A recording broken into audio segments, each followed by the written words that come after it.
Hello दोस्तों। आज का हमारा टॉपिक रहेगा एनपीएस, नेशनल पेंशन स्कीम। काफ़ी हम इस स्कीम के बारे में सुनते आते हैं एंड काफ़ी लोग इसमें इन्वेस्ट करते हैं।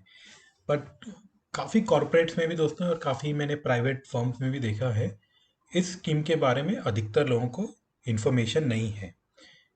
इस वजह से क्या होता है, हम अच्छा एक इन्वेस्टमेंट ऑप्शन जो है, both in terms of return and in terms of tax advantage miss out कर देते हैं। तो मैं इस वीडियो के माध्यम से आपको ये बताना चाह रहा था, आपको एक एनपीएस से क्या एडवांटेजेस मिल सकते हैं इन tax wise plus return wise. तो दो तरह के टैक्स बेनिफिट्स होते हैं जिस पे हम बात करेंगे। आप वीडियो देखिए, समझिए, उसके बाद आप ऑप्शन अपना निवेश का बनाइए। लेकिन ज़रूरी है आप वीडियो पूरा समझिए, उसके बाद ही आप डिसीजन लें, ताकि आपको बाद में कोई रिग्रेट ना रहे कि आप बहुत हड़बड़ में आपने कोई डिसीजन लिया है। तो पहली बात दोस्तों, नेशनल पेंशन स्कीम जो है ये गवर्नमेंट ऑफ इंडिया का बैकिंग है, और इसलिए आपका पैसा एकदम सुरक्षित है। मेजरली इस फंड को एक रिटायरमेंट फंड के लिए ही आपको इन्वेस्ट करना चाहिए। इसका ड्यूरेशन भी 60 ईयर्स का होता है, जहाँ पर आपको पहले विड्रॉल के लिए परमिशन नहीं मिलती है, राइट। और 60 ईयर्स के बाद भी there are terms and conditions on basis of which you can withdraw the money from NPS. Withdraw the money मतलब आपको एक एन्यूटी स्कीम मिलती है जिसमें थोड़ा पोर्शन आपको इमीडिएट रिटायरमेंट पे मिलता है 60 ईयर्स पे, एंड बाकी का पोर्शन जो है आपको एक एन्यूटी स्कीम के थ्रू मिलती है, ताकि आपके पूरी एज ऑफ योर रिटायरमेंट आपको कुछ ना कुछ पैसा आता रहे। ये ऑलमोस्ट स्कीम है आपके गवर्नमेंट ऑफ इंडिया की जो पहले पेंशन स्कीम होती थी उसी तरह में, बट इसके लिए कंट्रीब्यूशन आपको खुद को करना पड़ता है। जैसे वो प्रीवियस जो गवर्नमेंट ऑफ इंडिया की स्कीम होती थी उसमें गवर्नमेंट ऑफ इंडिया पे करती थी, इसके लिए आपको अपना ओन इन्वेस्टमेंट प्लान आउट करना पड़ता है। तो हम डिटेल में समझते हैं स्कीम के बारे में। तो नेक्स्ट पेज चलते हैं, जिसमें हम पढ़ते हैं। पहले इस स्कीम में दो पार्ट है दोस्तों, एक है टीयर वन और एक टीयर टू। टियर वन जो है, हम गवर्नमेंट वाला पार्ट पे ज़्यादा फोकस नहीं करेंगे, हम ज़्यादा फोकस हमारा नॉन गवर्नमेंट पार्ट पे करेंगे। रीज़न बीइंग कि ज़्यादातर लोग नॉन गवर्नमेंट में होते हैं एंड उन्हें ज़्यादा समझने की ज़रूरत होती है। गवर्नमेंट में तो ये part of their salary structure होता है, तो not major concern from their side. They can also listen and understand कि उन्हें कैसा ये पैसा मिलेगा और कैसे वो उसका बेनिफिट ले सकते हैं, बट नॉन गवर्नमेंट के लिए मेजर रहेगा। सो नॉन गवर्नमेंट में एटलीस्ट 6,000 रुपये एक साल में डालना है, मिनिमम कॉन्ट्रीब्यूशन ऑफ ₹500 पर इंस्टॉलमेंट होना चाहिए आपका। टियर टू फंड जो होता है दोस्तों, 1,000 रुपीज़ होना चाहिए, मिनिमम ₹250 एट ए टाइम होना चाहिए, 2,000 रुपये तक का बैलेंस होना चाहिए, which is all okay, small values है दोस्तों आज के दिन के हिसाब से। पोर्टफोलियो में अगर आप देखोगे तो मेजरली अगर आप देखोगे दोस्तों, हम आगे भी इसके बारे में बात करेंगे, उन लोग तीन तरह के इन्वेस्टमेंट करते हैं, एक इक्विटी, एक गवर्नमेंट बॉन्ड्स और एक कॉर्पोरेट बॉन्ड्स। ठीक है, कितना परसेंटेज करते हैं, कैसे करते हैं, वो मैं आपसे आगे आपसे बात करूंगा। करेंटली आपको इतना ही समझना है कि इनका तीन तरह का इन्वेस्टमेंट होता है, जो आप पैसा देते हो, कितना पोर्शन इन्वेस्ट कर सकते हो, वो सब हम अभी आगे बात करेंगे। टीयर टू में भी ऑलमोस्ट सेम तरह के इन्वेस्टमेंट करते हैं हम लोग, बट मेजर लॉस क्या है दोस्तों, टीयर वन में आपको टैक्स एडवांटेजेस है, टीयर टू में नहीं है। इसलिए मैं आपको सजेस्ट नहीं करूंगा कि टीयर टू में आपको इन्वेस्ट करना चाहिए, राइट। मैं टीयर वन में ही सजेस्ट करूंगा, और जितना लिमिटेड टैक्स बेनिफिट्स हैं हम उतना इन्वेस्ट करेंगे। बाकी हम म्यूचुअल फंड में भी डाल सकते हैं, ये रिटर्न हमें म्यूचुअल फंड से भी आ सकता है। अगर आप पूरा पैसा एनपीएस में डालोगे दोस्तों, इसका lock in period is significant. अगर आपको during the life of your course of your journey of your life, right, अगर आपको घर खरीदना है या कोई बड़ी गाड़ी लेनी है, तो आपके पास शायद लिक्विडिटी ना हो उस समय। तो इसलिए मेरा सजेशन रहेगा, जितना तक टैक्स बेनिफिट हमें आता है हम उतना ही पैसा डालेंगे एनपीएस में, बाकी पैसा हम पूरा कोई म्यूचुअल फंड वगैरह में इन्वेस्ट करेंगे, जो हमें बहुत लिक्विडिटी देते हैं, हम जब चाहे उसे इनकैश कर सकते हैं, राइट। अब टीयर वन के फंड मैनेजर्स और टीयर टू के फंड मैनेजर्स ऑलमोस्ट सिमिलर है दोस्तों। जैसे हम म्यूचुअल फंड में देखेंगे, आपके पास काफ़ी सारी कंपनीज है जो म्यूचुअल फंड ऑफर करती है, बट एनपीएस जैसे मैंने आपको कहा गवर्नमेंट बैकिंग के साथ है, तो गवर्नमेंट ने 6 फंड मैनेजर्स हैं, ICICI, IDFC, Kotak Mahindra, Reliance capital, SBI and UTI. इसमें एलआईसी भी है दोस्तों, आई थिंक इसमें मेंशन नहीं है, बट एलआईसी ऑफ इंडिया भी है।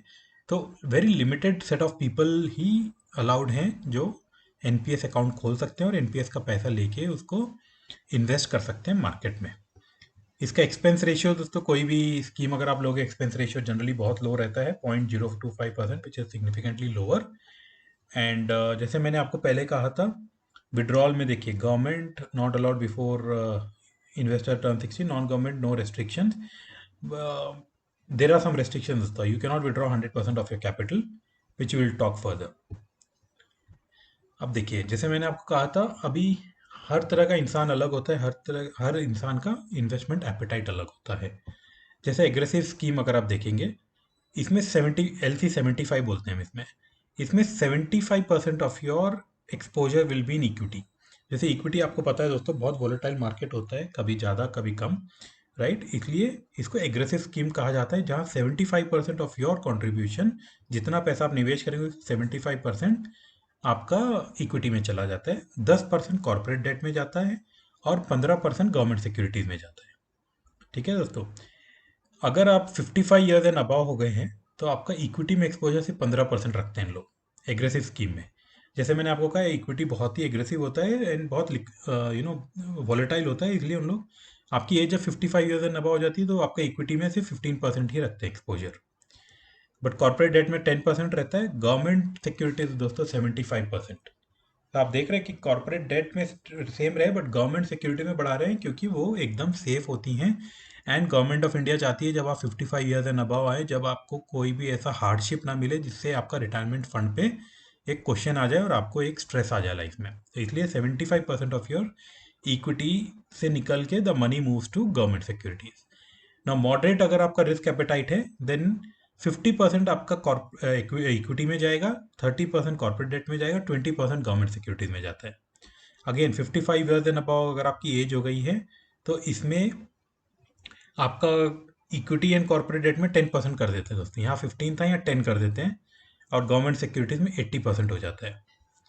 ना अगर आपका कंजर्वेटिव है दोस्तों बिहेवियर की, अगर आपको ज़्यादा रिस्क नहीं चाहिए, आपको ज़्यादा रिटर्न नहीं चाहिए, तो आप कंजर्वेटिव बिहेवियर ले सकते हैं, जिसमें सिर्फ 25% इक्विटी एक्सपोजर होगा, 45% कॉर्पोरेट डेट होगा एंड 30% गवर्नमेंट सिक्योरिटीज होगा. अगेन अगर आप 55 ईयर्स एंड अबव हो जाएंगे, तो आपका इक्विटी एंड कॉर्पोरेट डेट में 5% रहेगा, 90% गवर्नमेंट सिक्योरिटीज में रहेगा. तो अभी आपने हमने समझा है कि देखिए, हम बात करते हैं आज इक्विटी की, तो आपको पता है कॉर्पोरेट डेट ये होती है दोस्तों कि बहुत सारी कंपनीज मार्केट में अपने डिवेंचर इश्यू वगैरह करती हैं, जो आप खरीद सकते हो मार्केट में. फिक्स डिपॉजिट भी देती हैं काफ़ी सारी कंपनीज. उनमें अगेन रिस्क होता है, अगर कंपनी नॉन परफॉर्मिंग हो जाए, राइट, पास्ट में हमने देखा है, तो वो डेट पूरा क्वेश्चन में आ जाता है. बट गवर्नमेंट सिक्योरिटी सबसे ज़्यादा गवर्नमेंट सेफ होती है, क्योंकि ये गवर्नमेंट बैक्ड होती है, बट उसकी सेफ्टी इतनी हाई है, इसलिए आपको इंटरेस्ट रेट बहुत बहुत कम होता है. समझ गए दोस्तों. तो इसलिए इंटरेस्ट रेट कम होने की वजह से आपका रिटर्न लो हो सकता है. अभी आप देखिए, यहाँ पर देखिए, जैसे मैंने बताया था, invest in equity market instrument, this is riskier asset class among all three. Invest in fixed income instrument. The best example of this is central government bond. This is secured among all three. Invest in income instrument. Example of these bonds are issued by firms or companies. This neither risky life asset like this is neither riskier like asset equity, nor safe like asset G, which is government. So E is for equity, G is for government, and C is for your corporate bonds. अभी हम returns की बात करते हैं दोस्तों, कि ये जितनी भी स्कीम्स हैं हमारे पास, जैसे मैंने कहा था LIC भी है, शायद वहाँ टाइपिंग एरर रहा हो, तो LIC भी है हमारे पास. अभी आप देखेंगे दोस्तों, 1 year return is okay, we should not be comparing दोस्तों 1 year return. You should in a long run कभी भी हमें एटलीस्ट एक 5 ईयर 10 ईयर टेन्योर देखना चाहिए, राइट. अगर आप 10 ईयर टेन्योर देखेंगे दोस्तों, कोई भी स्कीम में अगर आप इन्वेस्ट किए होते, ऑलमोस्ट आपके रिटर्न सेम होते थे, except some small minute differences. If you see in UTI में थोड़ा ज़्यादा हुआ होता, आपका HDFC में थोड़ा ज़्यादा होता, ग्रीन कलर में ICICI में थोड़ा ज़्यादा हो सकता था कंपेयर टू योर पीएर्स. ना 5 ईयर रिटर्न अगर आप देखेंगे, अगेन इन सब स्कीम्स में थोड़ा रिटर्न ज़्यादा है. एंड फ्रॉम इंसेप्शन अगर आप देखोगे दोस्तों, तो HDFC pension management company has been leading significantly from the all other bars, right. So अगर हम देखें दोस्तों, 5 to 10 ईयर्स में डिसेंट रिटर्न है इनका.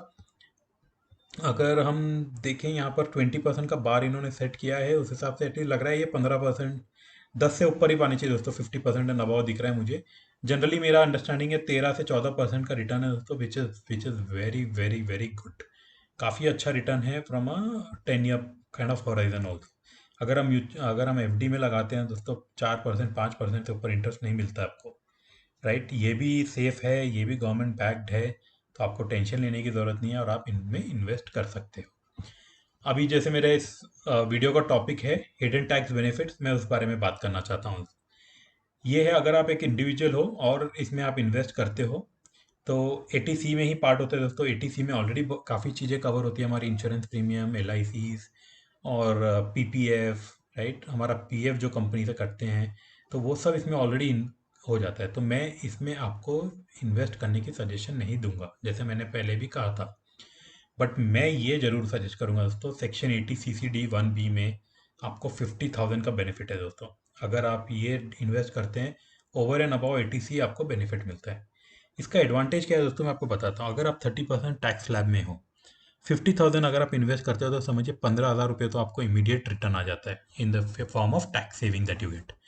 तो 15,000 रुपये का इन्वेस्टमेंट सेविंग हो गया आपको, प्लस तो आपने सिर्फ 35,000 रुपीज़ इन्वेस्ट किया, राइट। और हमने प्रीवियस शीट में देखा कि रिटर्न आर अराउंड 13-14%। अभी जो पेंशन फंड्स हैं वो आपका रिटर्न कैलकुलेट करते हैं ऑन योर इन्वेस्टमेंट। सो 50,000 रुपये के ऊपर आपको 13-14% का इंटरेस्ट उन लोग आपको दिखाते हैं रिटर्न। बट मैं बोलता हूँ दोस्तों, आपको 35,000 के ऊपर कैलकुलेट करना चाहिए, राइट। फिर आपको 20-25% रिटर्न दिखेगा वो, क्योंकि आपने तो इन्वेस्ट 35,000 ही किया है, 15,000 तो आपने टैक्स बेनिफिट ले लिया इमीडिएटली। बट गवर्नमेंट को आपकी तरफ से 50,000 रुपये मिले हैं। सो आप 35,000 इन्वेस्ट कर रहे हो, बेनिफिट ले रहे हो 50,000 रुपये के ऊपर। समझ रहे हो दोस्तों, this is very very important. अब ये बहुत ज़रूरी है समझना कि आप 35,000 रुपये डाल रहे हो और बेनिफिट 50,000 रुपये ले रहे हो, आपका return of investment is very very high. ये बहुत ज़रूरी है। हर इन्वेस्टर, हर पर्सन जो 30% टैक्स स्लैब में, इवन 20% टैक्स स्लैब में, आपको जाके कंपलसरी एक एनपीएस ओपन अकाउंट ओपन करना चाहिए और अपना पैसा डालना चाहिए फॉर 50,000 रुपीज़। ओके। ना 80 CCD 2 में दोस्तों, अगर आपको सैलरी मिलती हो कंपनी से, आपको अपने एचआर को बताना चाहिए और कंपनी को प्रमोट करना चाहिए कि वो 80 CCD 2 के अंदर एनपीएस को एनरोल करे अपने आप को। Employer contribution is eligible for deduction, this will not form part of 80 limit. जैसे मैंने कहा दोस्तों, 80 CCD 2 भी एडिशनल बेनिफिट है over and above 80C limit. This benefit will not be available employed, मैं इनकी बात ही नहीं कर रहा हूँ, मैं सैलरीड एम्प्लॉय की बात कर रहा हूँ। Lowest of below 3 will be eligible for deduction. Actual contribution by employer 10% of basic plus DA gross total income. तो हम फर्स्ट वाला लेते हैं दोस्तों। अगर आपका एम्प्लॉयर 10,000 रुपीज़ पर मंथ भी आपके एनपीएस डिडक्ट करके आपके सैलरी से डिडक्ट करके पे करता है, अगर कोई भी प्रोफेशनली मैनेज फर्म को, विच वी स्पोक अबाउट, जो आगे जो 7 फंड हमने बात किए, राइट। और 1,20,000 हो जाता है दोस्तों साल में। 1,20,000 पे 30% टैक्स सेविंग होगा आपको, विच इज़ 36,000। अगेन दोस्तों, आप 1,20,000 इन्वेस्ट कर रहे हो, बट टैक्स बेनिफिट काट के आपने एक्चुअली आपके हाथ 84,000 का ही इम्पैक्ट आता है। नहीं तो आप टैक्स भर देते 36,000 जो आपको सेव हो रहा है। सो आप 84,000 एक्चुअली इन्वेस्ट कर रहे हो, बट गवर्नमेंट ऑफ इंडिया को मिलता है आपकी तरफ से 1,20,000 rupees. And government of India calculate करती है आपके ROI ऑन 1,20,000, बट आपने कितना इन्वेस्ट किया है, सिर्फ 84,000। So this is the biggest tax advantage दोस्तों, जो आपको मिस नहीं करना चाहिए। 80 CCD 2 एंड 80 CCD 1B, ये दोनों ही आपको बहुत एडवांटेजेस है। एंड आपको मैं सजेस्ट करूंगा इमीडिएटली एक एनपीएस खुलाना चाहिए और दोनों बेनिफिट लेने चाहिए आपको। और आपके लिए दोस्तों ये सब टैक्स बेनिफिट की बात हो गई। एंड रिटायरमेंट के बेसिस पे दोस्तों ये बहुत बड़ा कॉर्पस क्रिएट करके देगा आपको, जो लॉन्ग टर्म में आपके लिए बहुत हेल्पफुल रहेगा। एंड आपके रिटायरमेंट फंड के लिए काफ़ी इजी एक वॉक थ्रू हो जाएगा अगर आप एक एनपीएस ओपन करते हो, क्योंकि एक छोटे छोटे अमाउंट्स आपके लिए एक बहुत बड़ा समुद्र लास्ट में बन जाएगा। मैं वापस रिपीट करना चाहता हूँ, मेरी सलाह है आप एनपीएस में इन्वेस्ट कीजिए, 80 CCD 1B का बेनिफिट लीजिए और 80 CCD 2 का बेनिफिट लीजिए इनकम टैक्स के अंदर। आप अपने चार्टर्ड अकाउंटेंट से भी सलाह ले सकते हैं। अगर आपको कोई क्लैरिटी चाहिए आप कमेंट में भी डाल सकते हो, मैं भी आपको रिप्लाई करके हेल्प कर सकता हूँ। नाउ कमिंग टू टीयर 2 दोस्तों, टीयर 2 में जैसे मैंने कहा था, no tax benefit are available, right. तो अगर हमें टैक्स बेनिफिट नहीं है तो मैं आपको सजेस्ट नहीं करूंगा आप एनपीएस में डालिए। आप वो पैसा कहीं भी डाल सकते हो, म्यूचुअल फंड वगैरह में, और उसका आप बेनिफिट ले सकते हो। ठीक है दोस्तों, यही था मेरी तरफ से आज का प्रेजेंटेशन। आपको अगर कोई डाउट हो तो मुझे प्लीज़ आप कमेंट बॉक्स में डालिए, I can help you out. But ये दोनों टैक्स बेनिफिट समझना बहुत ज़रूरी है। लॉन्ग टर्म में आपके लिए एक सही में एक वेल्थ क्रिएटर बन सकता है एक एनपीएस, और आपके लिए एक ईजी रिटायरमेंट फंड बन सकता है। थैंक यू दोस्तों, मिलते हैं नेक्स्ट वीडियो में। बाय।